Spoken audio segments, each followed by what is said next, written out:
Hola, ¿qué tal? ¿Cómo estáis? Espero que estéis bien. Como bien ya sabéis, la fenomenología del espíritu es una de las obras más importantes de la historia de la humanidad, de la historia de la filosofía, y se podría decir que es quizá la más importante y sería algo cuestionable pero no inverosímil. Entonces, dicho esto, ¿qué estamos haciendo aquí? ¿Qué es la fenomenología del espíritu? ¿Qué es Hegel? ¿Qué estamos haciendo? Bien. Como bien ya conoceréis, Hegel es el filósofo más importante del idealismo alemán, la tradición que empieza con Kant y especialmente coge toda su fuerza con los postkantianos, ¿no? Llevan a su filosofía trascendental, su sistema del idealismo trascendental kantiano, que aparece especialmente en la crítica de la razón pura, a sus máximas consecuencias, ¿no? Especialmente con la figura de Fichte, que será como quien hará la gran construcción, ¿no? Y será como quien crea el sistema del idealismo de la filosofía idealista, ¿no? Que será el sistema del idealismo trascendental, perdón, que será el autor conocido por el yo es igual a yo, ¿no? Por el pensamiento absoluto en tanto del ego, del yo, ¿no? Este yo absoluto que es genético, que construye el mundo a través de un acto fundacional de libertad, ¿no? Que luego será muy importante también la figura de Schelling y, por supuesto, aquí es donde entra Hegel. Hegel, dentro de la educación digamos, dentro de su generación ahí en Tubinga, Hegel estudia con Schelling y con Hölderlin. Ya hemos hablado de Hölderlin aquí, creo, y si no lo haré en algún momento, pero me extraña que no haya hablado de él. Pero es Hegel, Schelling y Hölderlin. Los tres estudian juntos, son quizás tres de las mentes más brillantes de todo el siglo XIX y en general todo lo que pasa en esos 30-40 años en Alemania es una barbaridad. Alemania, que esto cabe decirlo, no es la Alemania que nosotros conocemos, sino es todo un grupito de microestados que hay, donde el de Prusia es el más importante, donde hay una serie de condados y demás, y que habrá un cambio radical precisamente, primero con la Revolución Francesa, ya las cosas empiezan a tambalear, y luego ya con Napoleón invadiendo, y los pactos que hay ahí se modifica todo, como toda la geopolítica, digamos. Entonces, Hegel, Schelling y Hölderlin, ¿no? Schelling es quizás el genio filosófico que más joven, hasta hace nada, era como la persona más joven en tener como ser profesor y catedrático. Schelling es una potencia intelectual brutal y desarrolla cuatro sistemas distintos a lo largo de su vida. De Schelling he hablado aquí. Y la movida es que es el primero en triunfar, digamos, y es como quien tiene es la estrella filosófica del momento, ¿no? Es la gran estrella intelectual. Y Hegel, de alguna manera, pues es una persona, es tartamudo, no acaba no le acaban de ir bien las cosas bien, trabaja de instructor, va haciendo cosillas, como que le pide favores, digamos, para antes de la tesina, ¿no? Le pide favores como a Goethe para poder trabajar sin cobrar y cobrar lo mínimo, porque como bien sabéis, ya sabéis, en Alemania hay como dos tesis, que es la tesis de habilitación y con la tesis como doctoral en sí misma, ¿no? Y que tú que seas profesor, pues, te haces eso para ser profesor sin cobrar, eso en la época. Entonces, básicamente Hegel llega tarde, ¿no? Pero llega mejor, digamos, de alguna manera. Hegel le criticará a Schelling que le dice que es una persona que ha desarrollado, que ha pensado en voz alta siempre, que ha pensado en la esfera pública, y él guarda silencio mientras desarrolla su pensamiento. Los primeros pistoletazos de Hegel se dan especialmente haciendo una aplicación de la filosofía schellingiana. Él ya se enemista, como filosóficamente hablando todo, cuando hablo de enemistades y enemistades, en este contexto estoy hablando de filosóficas. Atacar a la filosofía de Fichte y al principio era una aplicación de la filosofía schellingiana, pero ya en textos como Fe y Saber ya empieza a lo que será configurarse su propia noción de la filosofía que tiene el propio Hegel, donde les critica tanto a unos el fundamentalismo como a otros el intuicionismo intelectual, y en ambos les critica precisamente la noción que manejan de absoluto por ser demasiado así o ser vacía de profundidad, ¿no? Dice Hegel. Entonces, la fenomenología del espíritu es la primera gran obra que publica Hegel, obra escrita con los tambores de Prusia sonando y que ya sabéis cómo va esto, ¿no? He visto El espíritu absoluto a caballo, bueno, ya hay mil historias por ahí, las podéis buscar, son súper interesantes. Ya os iré contando si queréis, porque me estoy leyendo también la biografía que tiene Pinkard. Entonces, con las uñas se he doblado las páginas. La fenomenología del espíritu es, como he dicho antes, la primera como gran obra, por decirlo de alguna manera. No, sin decirlo de alguna manera, es la primera gran obra. Y es de una potencia asombrosa, ¿no? Esta obra está escrita en un tiempo especialmente corto. Es cierto que Hegel, durante todos esos años de formación, la palabra Bildung, ¿no? Que Bildung y formación es una cosa que tendrá mucha importancia, como veremos aquí en la fenomenología del espíritu, y el concepto de formación, en tanto la formación del propio espíritu como la formación propia, para volver a andar ese paso trillado por el espíritu de la humanidad y hacer una asimilación de ese contenido, de esa cultura que es el legado, para luego hacer ciencia, ¿no? Ciencia en un sentido filosófico, en un sentido de la ciencia positiva, experimental. Ciencia, como diría Fichte, o como dice él, ¿no? La ciencia tal, la ciencia de la lógica, por ejemplo. Entonces, la fenomenología del espíritu, como él ha tardado en hacerlo, se ha formado este libro, de alguna manera hay mucha discusión sobre de qué manera, digamos, si es coherente con el sistema hegeliano, si es una excepción, si es la primera parte, como bien dice él en el prólogo, que es la primera parte de su sistema, de su ciencia, de su sistema, será la introducción a la primera parte, la fenomenología del espíritu, que quedaría completado la segunda parte con la ciencia de la lógica. Pero de alguna manera, como cuando Hegel es más mayor y ya publica y escribe la Enciclopedia de las Ciencias Filosóficas, claro, con la enciclopedia, de alguna manera, este libro pierde menos sentido porque eso es como un resumen y una actualización y como más fácil, digamos, que la feno, pero no tiene el formato feno, no está haciendo fenomenología, ¿no? Cuando hablamos de fenomenología, no hablamos de fenomenología husserliana, por cierto, pero sí que, como se aparece el fenómeno, sí que aparece aquí. Entonces, la fenomenología es una obra especial, es peculiar en ese sentido, ¿no?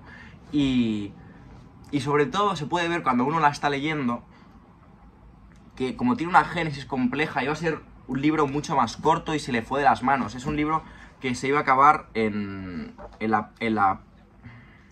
¿dónde está? Se iba a acabar con el descubrimiento de la autoconciencia y del saber, por lo tanto, para luego llegar al concepto y ya entrar a la lógica, ¿no? Pero digamos que luego se va a quedar como aquí y hay como casi todo el libro que se ha añadido porque estaba ahí como descubriendo su movida. Y de alguna manera, por eso se dice que esta obra es el descubrimiento de Hegel, ¿no? Cuando uno la lee, tiene esa sensación de eureka, de este eureka constante en el que está Hegel, que está descubriendo al mismo tiempo que piensa y descubre y conoce, ¿no? Está encajándolo todo y se nota como y hay un cierto sentido de éxtasis intelectual que está presente en la obra, ¿no? Porque es una obra novedosa, es una obra que le da un traspuesto, pone de traspuesto y le da un giro de 180 grados a toda la filosofía, la pone del revés, ¿no? El mundo invertido, jaja. Pero la pone del revés, es decir, es una obra de una relevancia brutal, ¿no? Y en ese sentido, cuando hablamos de fenomenología del espíritu, hablamos de la primera obra de Hegel, de esta obra especial, peculiar, escrita en circunstancias muy peculiares, y estamos hablando de fenomenología del camino. Este libro iba a titularse Ciencia de la experiencia de la conciencia, la ciencia de la experiencia de la conciencia, ¿no? Es decir, lo que estamos haciendo aquí es ver cómo se aparece, cómo por sí sola, qué proceso tiene el propio espíritu, primero en la conciencia y luego en el mundo, y cómo se va desarrollando. Es decir, es genético, ¿no? No se está haciendo un conocimiento. O sea, Hegel no hace una introducción a su conocimiento, por eso me gusta su prólogo, porque no dice, bueno, aquí os doy conceptos, no, es como alfa es igual a omega, con el principio es igual que el fin, lo único que en sí al principio está como, por decirlo de alguna manera, virtualmente o en potencia, y en el para sí, que es el final, ya se ha realizado y hay una equivalencia entre el concepto y la cosa, es decir, hay un saber absoluto.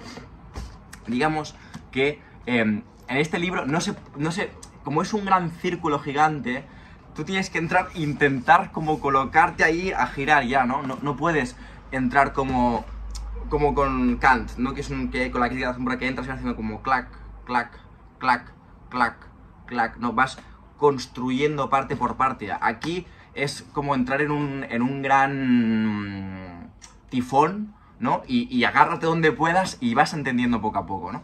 Yo creo que es más la sensación, que luego ya hablaremos de eso, pero digamos que es un camino, ¿no? La fenomenología del espíritu es el camino del espíritu que tiene para conformarse como humanidad, ¿no? Por algo Ramón Vallesplana dice del yo al nosotros, ¿no? De lo simple al absoluto, ¿no? Cómo precisamente el absoluto se forma y se genera en este infinito que es finito, ¿no? En términos hegelianos, que esto ya entraremos luego.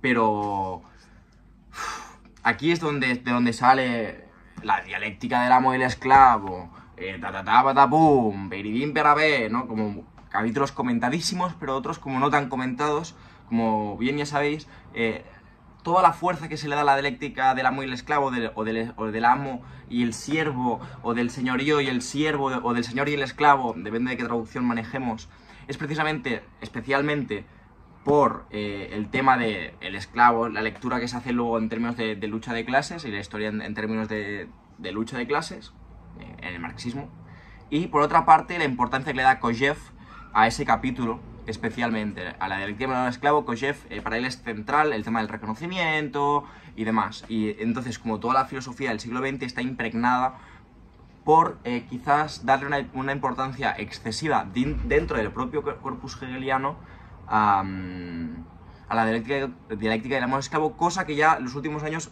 se empieza ya a superar, yo creo, por todas las actualizaciones del pensamiento hegeliano que está viendo, que está en un estado muy fructífero, ¿no? Hegel, digamos, y ya iremos contando más cosas. Quiero que esto sea una serie de vídeos, por lo tanto, como ahora no entraré como a contar todo lo que me apetece de explicaros, porque no acabaríamos nunca. Entonces, no sé, ¿de qué va la fenomenología? Del todo, del espíritu, del absoluto, del descubrimiento de la humanidad y la cultura. Entonces, dicho esto, ¿qué es la fenomenología? Os voy a contar básicamente por qué la estoy leyendo, ¿no? Entonces, como os parece, nos movemos ahí, que me voy haciendo el café, que si no, esto aquí, el cerebro no me tira, que hoy no he bebido café aún, ¿eh? Estoy hablando sin haber bebido café aún, ¿eh? Esto es excepcional, porque son las... no llevo el reloj, son las 4:30 de la tarde. Amari, nos movemos. Bien, pequeño inciso, un momento para hablar del formato. Esto que estoy haciendo aquí es un formato tipo blog. No pretendo como... os voy a dar contextualizar de la obra y tal, pero decidme si os mola, porque quería hacer como semanalmente, lo explico al final del vídeo, pero rollo blog, de qué tal está siendo leer el texto, de compartiros mi camino y que me acompañéis, si os apetece, en este viaje que es el descubrimiento de la fenomenología del espíritu, que es como... vamos haciendo como un gran camino todos. Y me apetecía compartir mi camino y mi experiencia leyéndolo, y no dar un saber como académico de tal, sino iros compartiendo mi movida y qué tal está siendo leer el texto y tal. Y no sé, era pequeño inciso. Si os apetece ver esto, decídmelo. A mí me haría muchísima ilusión compartir como mi experiencia y mi camino y mi peregrinaje por la fenomenología del espíritu con todos vosotros y vosotras y vosotres, y sería precioso. Así que nada, eso, nos vemos. Chao, chao. ¿Cómo que chao, chao? Os dejo con el vídeo, coño. En fin, perdón, da igual. Corte. Vale, perfecto, voy haciendo el café de mientras. La cosa, ¿por qué estoy leyendo la fenomenología? Espérate, me voy a sentar. Qué raro, si no. Se siente rarísimo estar sentado en la cocina. Bien. ¿Por qué estoy leyendo la feno? Estoy leyendo la fenología, principalmente café italiano, como siempre, que ya lo sabéis, pero... no sé si pilláis la referencia. ¿Por qué estoy leyendo la fenología? Por varios motivos. Primero, porque pienso que es una de esas obras que hay que leer. Si uno se quiere dedicar a la filosofía, ¿no? Es como la crítica de la razón pura, que para mí es una obra que hay que leerla y punto, y ya está. O sea, seas hegeliano o no, seas kantiano o no, te tienes que pelear con ella, aunque sea para luego ser anti-hegeliano, o da igual, o pensar como Foucault, que piensas fuera de Hegel, pero luego, como bien decía él, está al final de cualquier calle, te está mirando así de rojo, en plan, ¿qué, chaval? ¿Te das cuenta que esto es una tríada, de verdad? Entonces, creo que es una obra que hay que leer, por la importancia que ha tenido en la tradición, y porque de alguna manera es una obra que es esto es poco café. Bueno, abro la nevera. Que ahora, con el calor que hace, si no... creo que es una obra... O sea, no es que yo lo crea, es que en plan, dentro de la filosofía se dice, ¿no? Que es de alguna manera la culminación de la modernidad, ¿no? Como el final y el principio, o sea, es como el final de la modernidad en términos filosóficos, pero al mismo tiempo es la obra culmen de la misma, ¿no? En la fenomenología del espíritu ya están presentes cuestiones como la muerte de Dios. Dios ha muerto, jaja, nosotros lo hemos matado. Eso está en la fenomenología. Que de luego Hegel, o sea, es muy esto siempre se le atribuye a Nietzsche, ¿no? La formulación que tiene Nietzsche en la Aurora. Y es cierto, bueno, hay varias formulaciones dentro de Nietzsche, ya lo sabéis, pero el Dios ha muerto, nosotros lo hemos matado, tururú. Esto ya está en Hegel, la muerte de Dios, ¿no? Es un presente. Y hay esta sensación, Hegel ya es consciente de este nihilismo y él construye una filosofía del sentido, por eso precisamente también. Entonces, es una obra que es la gran obra de metafísica que hay, ¿no? Y en ese sentido, pues está en sintonía con Aristóteles, por eso se dice que Hegel es el Aristóteles moderno. Con Aristóteles, está Aristóteles, está Kant, está Platón, está Leibniz, está Descartes, está Wolff, está Hume, están los estoicos, está condensada toda la tradición metafísica y es un diálogo con ella y una actualización al sistema hegeliano, ¿no? Y en ese sentido, por eso la estoy leyendo y por eso la quería leer. Y por ese motivo creo que se debe de leer. Esperaos. Perfecto, mientras acaba de hacer el café, os estaba explicando por qué básicamente por qué lo estoy leyendo. Pues por eso, porque creo que es una de las obras cúlmenes de la historia del pensamiento de la humanidad en general, tanto a nivel literario como a nivel filosófico, como a nivel puramente de cosa en sí que existe en la humanidad, y creo que es digna de ser leída, ¿no? Y creo que Hegel es un pensador que no puedes ignorarlo, o algo mínimo, ignorarlo es un ejercicio de falta de rigor y honestidad intelectual, ¿no? Aunque sea para luego colocarte en otro espacio, no tienes que ser hegeliano, ni mucho menos, pero te tienes que dialogar con él, yo creo. Es lo suficientemente importante como para hacer eso, ¿no?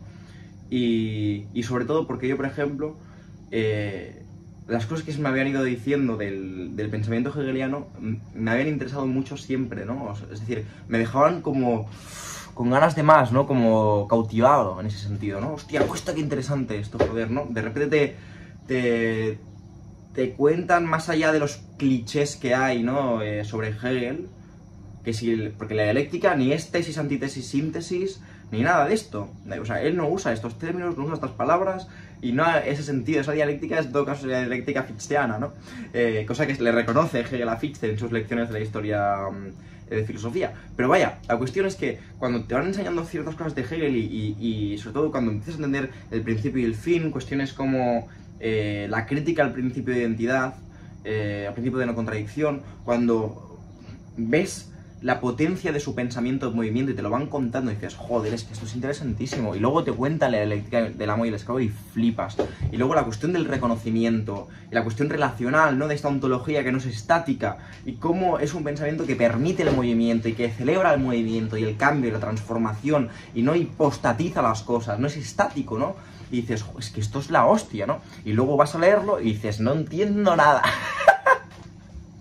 No entiendo nada, nada de nada. Es que es lo que pasa, porque lo vas a leerlo y dices, es que no entiendo una mierda.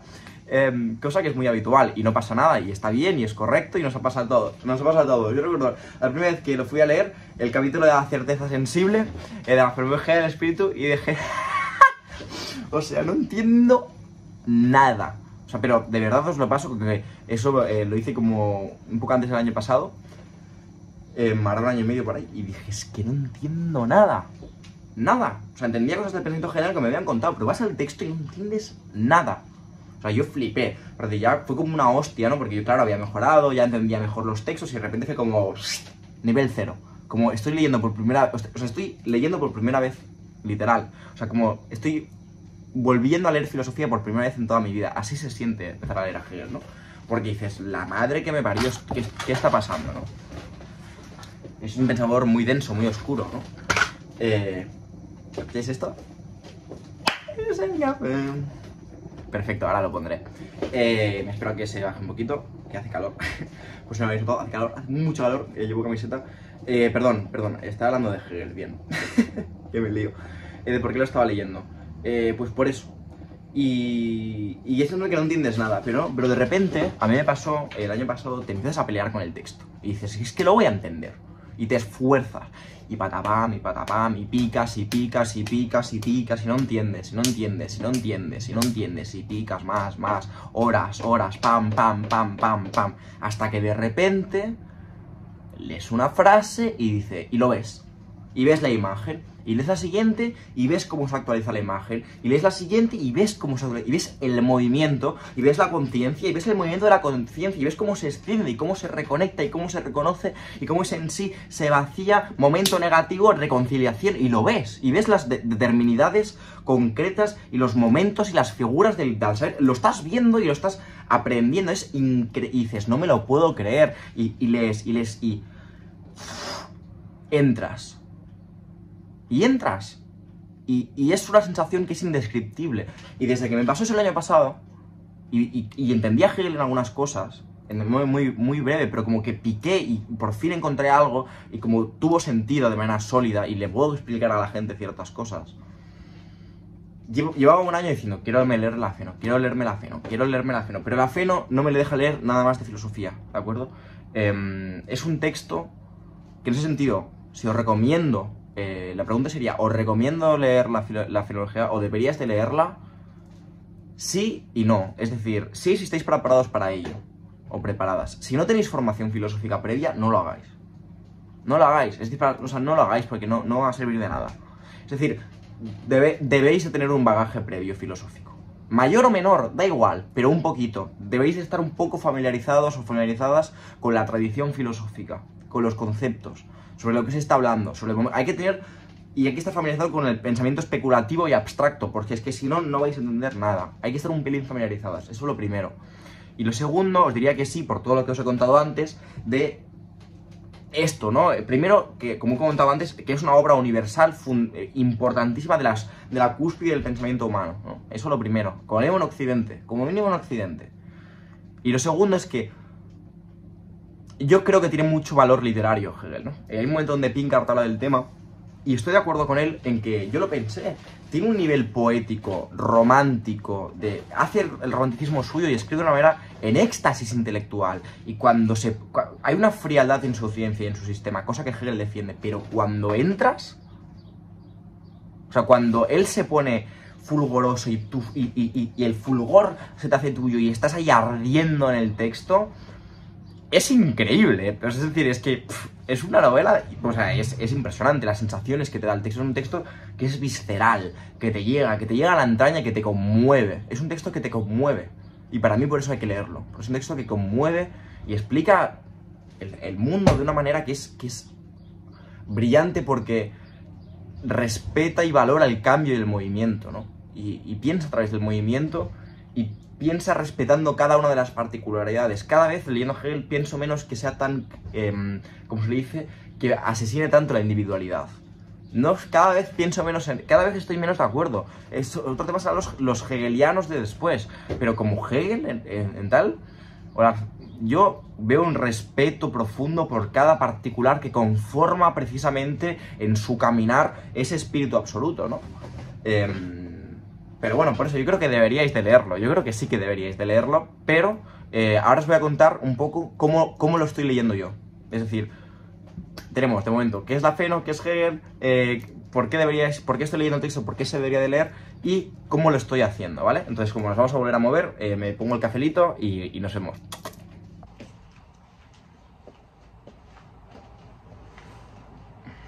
Yeps, ya está. Volvemos a la luz.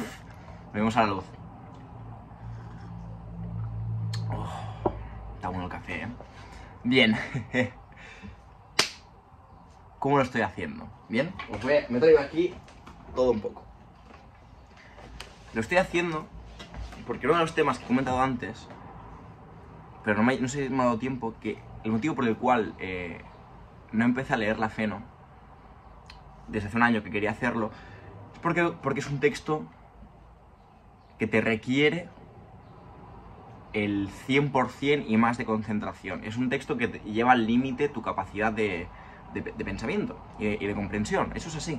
Es un texto que te fuerza al 300%. O sea, tienes que activar la maquinaria. Yo ya la tengo comprobado más o menos que aguanto de concentración absoluta, que significa que esto lo hablaba yo el año pasado leyendo la Feno también con Eric. Eric, si estás viendo esto, que sueles ver los vídeos, así que si estás viendo, un abrazote, tío. Él se está leyendo la Feno y hablamos, él escribió sobre cómo que él estaba en su terraza y estaba leyendo la Feno y cómo podía pasar un tractor y no se daba cuenta. No se daba cuenta de nada, ¿no? Y en ese sentido es un texto que para poder entender alguna cosa te requiere un nivel tan exigente de esfuerzo cognitivo, digamos, que entras en un estado como de trance intelectual en el cual tú estás leyendo el texto pero no ves nada más que... no ves nada a tu alrededor, no escuchas nada, estás como en el texto, en una concentración absoluta, porque es lo que te exige el texto. Y yo ya lo noto que aguanto más o menos así, en este estado. Necesito 5 minutos para calentar, de empezar a leer texto, 5 minutillos para calentar motores. Y luego, desde esto, pasados estos 5 minutos, aguanto más o menos 40-45 minutos a este nivel. Rollo, a saco, que no se me cuela ni un pensamiento. O sea, no se me cuela nada que no sea el propio texto durante 40-45 minutos. Aguanto eso. En una concentración absoluta, donde no existe nada más en el mundo que cada palabra que estoy recibiendo. 40-45 minutos. Lo cual os prometo que es muy satisfactorio a nivel personal, ¿eh? Esto es mejor que meditar, os lo juro. Luego duele la cabeza. Y luego de concentración media, ya entonces como ya voy revisando cosas del texto, ya me han quedado cosas las cosas, me voy a cosas más secundarias, voy haciendo, aguanto también 1 hora más o menos. Pero a nivel full, que es donde realmente entiendes las cosas, 40-45 minutos. Es lo que te pide. Para lo que sepáis. Y es un texto que no puedo leer de noche. Estoy ya cansado, tengo que estar fresco cognitivamente. Y es un texto que no puedo estar leyendo otras cosas como de filosofía, tipo de ontología o serias, no puedo. Tengo que leer cosas más como de carácter quizás más político, o cosas de carácter como que sean muy diferentes, que no tengan nada que ver con el ser, con la esencia, ni con cosas de estas. O textos ya de literatura, poesía, tal, no sé qué, biografías, historia, pum, pero no puedo ir como manejando otros textos de filosofía, y por eso durante el año que yo estudio filosofía, ya lo sabéis, no lo he podido leer, y pues es una lectura de verano, 3 meses para leerme el texto, y es mi objetivo de verano. Entonces, ¿cómo lo estoy haciendo? Yo me había leído algún ensayo que tiene Gadamer, la dialéctica de Hegel. Gadamer, ya seguro que... Seguro que sabéis qué filósofo es, maravilloso, de finales del siglo XX, hermenéutica, verdad y método, discípulo de Heidegger, tal. Muy guay lo que tiene sobre Hegel. Luego me estoy leyendo de Frederick Jameson, las variaciones de Hegel. Frederick Jameson, ya sabéis quién es, como crítico de la teoría crítica, especialmente muy importante en la posmodernidad. Tengo por ahí su teoría de la posmodernidad, muy influyente. La gran frase esta que siempre se cita como, que sí sé que a través de Mark Fisher, que es de Jameson, que es como... es más fácil imaginar el fin del mundo que el fin del capitalismo, gran comentador. No es muy interesante Jameson, a mí me gusta muchísimo de todos estos, es el que más me gusta. Y tiene este texto sobre Hegel con una propuesta de hacer una abertura de Hegel. Está bastante bien, me he leído algún ensayito, está bastante potente, pero me estoy reservando para el final. Entonces, para enfrentarme al texto, estoy yendo con esto, ¿vale? Esto es de Trota, es El camino del saber, comentario de la fenomenología del espíritu de Hegel, de Pedro Cerezo Galán, ¿vale? Lo publicaron hace 1 o 2 años, o este mismo año esto, ¿cuándo lo publicaron? A ver. O el año pasado, a ver. El año pasado, ¿de acuerdo? En 2022. Y la verdad que, ¿qué me está pareciendo? Lo fui a chequear porque también he estado mirando cosas de Kojève. Lo que pasa es que Kojève, ya lo he dicho, Kojève sobre todo hay que leerlo para luego ver como qué ventriloquías hace con él y con Hegel en el siglo XX, ¿no? Para especialmente figuras como Lacan, Derrida, Bataille, Althusser, todo esto. Vale, sobre todo por eso, para entender filosofía del siglo XX francesa, sobre todo. Porque está mediada por Kojève, ¿no? Esa filosofía. Entonces, esto es un comentario integral a la fenomenología del espíritu, como capítulo por capítulo, párrafo a párrafo casi.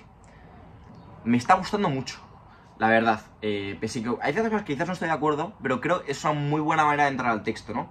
Tiene una introducción muy larga, pero creo que está bastante bien, sobre estructura de la fenología, sentido interno, génesis de la obra, y te va poniendo como en contexto de todos los comentadores, las distintas escuelas e interpretaciones que se han ido de la obra, ¿no? Hippolyte, o que se dice francés, no sé hablar, que era como quien le llevaba la tesis doctoral a Derrida, que gran comentarista, te habla de las traducciones, de por qué, muy interesante, y luego ya va el texto, y me está gustando. Es un comentario muy poco como analítico, frase por frase, sino que va haciendo mucho todo este ejercicio de exégesis y de comentario hermenéutico, de contextualizar y contextualizar, ¿no? Y te va colocando textos de más de juventud de Hegel, textos de Schelling, textos de Fichte, textos de la época, y te va amasando, y tienes la sensación de ir muy lento, pero el mapa grande creo que lo está haciendo muy bien. Yo os iré comentando luego, porque esto es un blog, recordéis. Yo os iré comentando cuando vayamos ya al texto puro y duro qué tal es. Pero de momento me está gustando mucho como introducción y creo que me está ayudando mucho a que me queden mascadas las cosas. Y la edición que estoy viendo pues es esta, que es la de Abada, que es la mejor, literal. Y de momento, por los que os estáis preguntando, voy por el prólogo aún, ¿vale? Por el prólogo de Hegel, el prólogo que escribe Hegel, que es como... El prólogo es de lo más difícil de la obra, que yo lo intenté leer y no pude el año pasado. El prólogo es lo más difícil de la obra porque lo escribe al final de todo. El prólogo Hegel lo escribe al final de todo, después de escribir el capítulo del saber absoluto, ¿de acuerdo? O sea, esto se tiene que leer seguido del capítulo del saber absoluto, y viene de escribir el saber absoluto y está ahí, que es el final del desarrollo del concepto, del saber, del espíritu, el final de todo el libro, lo escribe después.